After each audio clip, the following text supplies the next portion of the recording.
Yon, magandang araw po sa inyong lahat mga tol. Ngayon po ay December 31, 2025. Pag-usapan po natin ito pong naging pahayag ni Mr. Ramon Tulfo. Ayon po kasi sa kanya, di umano'y meron daw pong milyong-milyong binabayad sa mga social media influencers ni Pangulong Bongbong Marcos. Totoo kaya ito? Kasi alam niyo naman, dito po sa ating programa, never po talaga tayong tumanggap ng kahit anumang halaga para lamang suportahan ang gobyernong ito at ang ating Pangulong Bongbong Marcos. Sa kabilang dako, pinupuri din nito pong si Ramon Tulfo, ang ating magaling na undersecretary na Palace Press Officer na si Attorney Claire Castro. Ito po yung naging pahayag ni Ramon Tulfo mga tol. Basahin po natin yung kanyang post. Ilang minuto po ang nakakalipas. Ayon po kay Tulfo, basahin po natin ito. If I were BBM, I would fire all my spin doctors for my low approval and trust ratings. Kasi kung matatandaan po ninyo, may mga survey po na lumabas kamakailan, partikular ang SWS at saka ito pong Pulse Asia, at doon sinasabi na ang approval or trust rating ng ating Pangulong Bongbong Marcos ay bagsak, samantala tumaas itong kay Sara Duterte. Dagdag pa dito nitong si Ramon Tulfo, except perhaps his spokes Claire Castro, who I think is doing an excellent job of being a lightning rod. Dito naman sa parting ito, walang halong pagdududa na talagang epektibo ito pong si Undersecretary Claire Castro sa kanyang trabaho bilang Palace Press Officer. Hindi talaga maikakaila na simula po ng tumindig bilang Palace Press Officer itong si Yusek Castro ay malaki po yung kanyang naging kontribusyon para po sa optics ng kasalukuyang gobyerno, higit sa lahat sa pagtatanggol sa ating Pangulong Bongbong Marcos. Sabi nga ng ating Pangulo, kapag ka nagagawa mong magalit ang iyong mga kalaban, ibig sabihin epektibo ka. At ganon na ganon dito kay Undersecretary Claire Castro sapagkat galit na galit dito ang mga Duterte supporters. Basag na basag kasi lagi sila, pati yung kanilang pinofoon na sina Rodrigo Duterte at Sara Duterte. Kamakailan lamang, di ba? Naging pamoso. Sikat na sikat yung pagbansag nito pong si Yusek Claire Castro sa isang Chucky doll. Kasi sabi ni Yusek Claire Castro, kahawig daw po ni Chucky itong si Vice Presidente kapag nagagalit kapag ka nagsasalubong po yung kilay. Balikan nga natin muna yung vlog na yon ni Yusek Claire Castro, Batas with Attorney Claire. At doon kasi talagang hindi natin maiiwasang kahit paano hindi matawa dahil may katotohanan naman kasi talaga yung sinabi doon ni Yusek Claire na mukhang Chucky doll. Teka lang, nasaan na ba banda yun? No? Saan ko, paano kaya makikita yon? Saan ko ba huling na, ang daming kasing vlog din ni Yusek Claire no? Saan ba banda yun? Dali hinahanap ko lamang. At hanapin ko na nga lang sa history natin. Tingnan ko dito sa history kasi nakinig ako ng music na kalipas na mga oras kaya medyo mahaba-habang batakan po ito. Ito. BP Sara nag-asal bata sa araw ng Pasko. Balikan natin itong vlog na ito ni Yusek Claire Castro mga tala.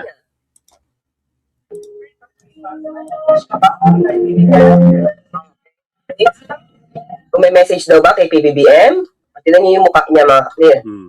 Nadinig lang ang pangalang PBBM. Tingnan niyo siya ulit mga kaklir. May kahawig to May kahawig pagka ganyan ang itsura niyo. Ay, naku. Natin. Sino? Sino ang Oh, kahawig? may pag galit na galit eh. Ayoko na ipakita, pinakita ko na sa inyo dati. Sino ang kahawig ni Sara Duterte kapag galit na galit? Okay, sandali lang. Ayon kay Pag galit na galit kasi siya pag nagme-meltdown siya, iba itsura niya eh. Kasi mga tol, marami nagsasabi kamukha daw po ni Fiona ito eh. Kilala niyo si Fiona, yung karakter sa Shrek. No? Yung love interest ni Shrek. Iba yung itsura eh. Saan na ba yan? Wait lang mga clear ha. Nahanap ko pa. Kasi magalit siya eh. Iba ulit yung itsura niya. Wait lang ha. Tingnan niyo yung... Nagalit talaga mga Duterte supporters. Pinersonal na particular si Atty. Claire. Nagsasalubong ang case. Sabi niyong mga Duterte supporters eh, dapat daw i-disbar itong si Jose Claire Castro. Dahil daw po sa mga tinuran niya kay Vice President Sara Duterte. Pero may balik agad doon si Jose Claire eh. Sabi naman ni Jose Claire, aba, mas ka-disbar-disbar naman yung nagmumura ka, yung pagbabantaan mong ipapatay ang Pangulo ng Pilipinas, ang asawa po nito, at saka ang former Speaker Martin Romualdez. Totoo naman yun. Di ba? Kasi itong sinasabi ni Jose Claire Castro dito, paghahambing lang naman ito. No? Nasa tingin ko, parte lang din naman ang kanyang karapatan sa malayang pamamahayag at hindi magiging basihan para po sa isang disbarment complaint laban sa kanya. Pero malinaw na yung pagbabanta nitong si Sara Duterte sa ating Pangulo, nakasampa na nga ang kasong disbarment sa Korte Suprema. Kaugnay nun, di ba? Sinampa ni Secretary Larry Gadon. Hanggang sa ngayon, unfortunately, pati yung dekada ng tinagal na disbarment dahil sa pananapak niya ng sheriff ay hindi naman na-actionan ng korte. O tuloy po tayo sa pakikinig dito kay Jose Claire. Ilay eh. Yun o. Parang ganyan o. Diba? Parang ganyan lang. Parang ganyan. Paggalit. Diba? Anyway, balik tayo. Tingnan nyo o. Oo, diba? Yan ha. Observation niya ni Jose Claire eh. Di ba? Kita nyo naman si Chucky Dal. Hanapin niya natin si Chucky Dal dito. Di ba? Yan o. Ano-ano yung mga image ni Chucky. Nakaano kasi si Chucky nakakunot yung kilay. No? So, ayan o. Tapos niya mo si Sara Duterte Mga dito yun dito Parang yung pinakita ko kanina sa inyo. Bakit? Diba? Bakit? Magbabago ba yung galing niya kung Christmas Day? Definitely, mahinahon yun eh. Kahit hindi Pasko, mahinahon pa rin. Kahit hindi Pasko, hindi nagme-meltdown. Kahit hindi Pasko at maraming bashers, hindi nagmumura. Hindi nagbabanta ng buhay. Masingit ko lang kanina nabanggit ko talagang nawawala na yung parang passion ko sa pagbablog eh. Tinatamad ako kaya pagka tinatamaan ka ng katamaran, dapat labanan mo ng kasipagan. Hindi kasi pwedeng tamarin ako. Kahit ganun yung nararamdaman ko. Kaya dapat sipagan natin. Nakatatlong vlog na kagad tayo ngayon. Baka mamaya sunod-sunod pa tong vlog natin. Kasi kailangan labanan po natin yung mga demonyo na tumatatak sa ating isipan. No? Parang ganun yun eh. Ang mga demonyo kasi, sabi nga ni Rodrigo Duterte, yung mga kanyang mga supporter, ihintayin niya sa impyerno, malamang sa malamang, nagsasaya doon kapag ka nakikita nila na tinatamad si Top 1. Kasi pag tinamad si Top 1 mga tol, di mababawasan yung mga kumikriticize sa Duterte at sa mga supporters po nito. Kaya magbubunyi sila. Kaya kailangan labanan natin yung mga demonyo. Di ba? Diba? Mukhang hindi talaga magbabago kasi ugali niya yun. Mga clear. Diba? Pero, kanina lang pinakita ko sa inyo yung mensahe niya, diba? Ang puso nagpapasalamat. Ano nga ulit yung sinabi niya? Wait, ulitin ko lang ha. Anyways, ganyan ka-epektibo itong si Undersecretary Claire Castro sa kanyang ginagawa. Kaya kahit itong si Ramon Tulfo na alam din naman nating kritiko ng kasalukuyang gobyerno, bagamat mas ayaw niya sa Vice Presidente dahil ang tawag niya po rito baliw. Hindi po ako nagsabi niya na. Talaga namang sinasabi ni Ramon Tulfo na baliw itong si Sara Duterte. Diba? Nakalagay nga dito unhinged. No? Tuloy ko po yung binabasa natin The rest of Junior McCoy's staff at the Presidential Communications Office including his social media influencers, ay natutulog sa pansitan. Yun ang isa sa mga dapat nating pagtuunan ng pansin dito. Kasi ito po ay isang alegasyon mula kay Ramon Tulfo na milyon-milyon daw po ang binabayad ng PBBM administration para sa mga social media influencers na ito. Aba, paambo naman. Nagbibiro lang ako mga tol. Pero hindi dapat ganun, ano? Oh. Anyway, yan naman ay akusasyon ni Ramon Tulfo at personally wala po akong personal na kaalaman tungkol sa bayaran. Pero to be honest with you mga tol, alam ito ng mga hindi ko nababanggiting mga pangalan na merong kumukuha sa akin pero tinanggihan ko. And I'm very proud of it. No? Kasi katwiran ko, hindi kasi ako naniniwala na yung mga bayad na yan manggagaling sa personal na pera ng kung sino mang nag-uutos sa kanila. No? Kung meron mang natatanggap ang sino man dito, pera yan ng taong bayan at ayoko po ng ganun. Sabi dito, the latest survey by Pulse Asia shows the obviously unhinged. Oh, di ba? Tinawag ni Ramon Tulfo, ano ba yung unhinged? Di ba baliw? No? May sira sa ulo, may topak. Sara leading the phlegmatic but level-headed BBM by a mile in the trust and approval ratings. Ito na yung akusasyon ni Ramon Tulfo. Sayang yung mga milyon-milyon na binabayad ni BBM sa kanyang mga social media influencers. Akusasyon ito, mga tol. Meron ba? Pansinin niyo yung mga galawan ng mga PBBM supporters vloggers. Lalong-lalo na yung mga magkakagrupo. Binabayaran ba sila? I do not know.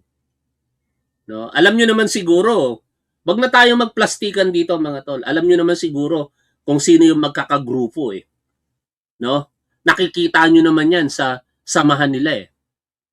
Sa kanilang mga aktibidad na ginagawa sa social media, sa kanilang mga araw-araw na pagtalakay sa mga issues, at yung mga paminsan-minsan na mga masasayang aktibidad na kung saan sila'y magkakasama.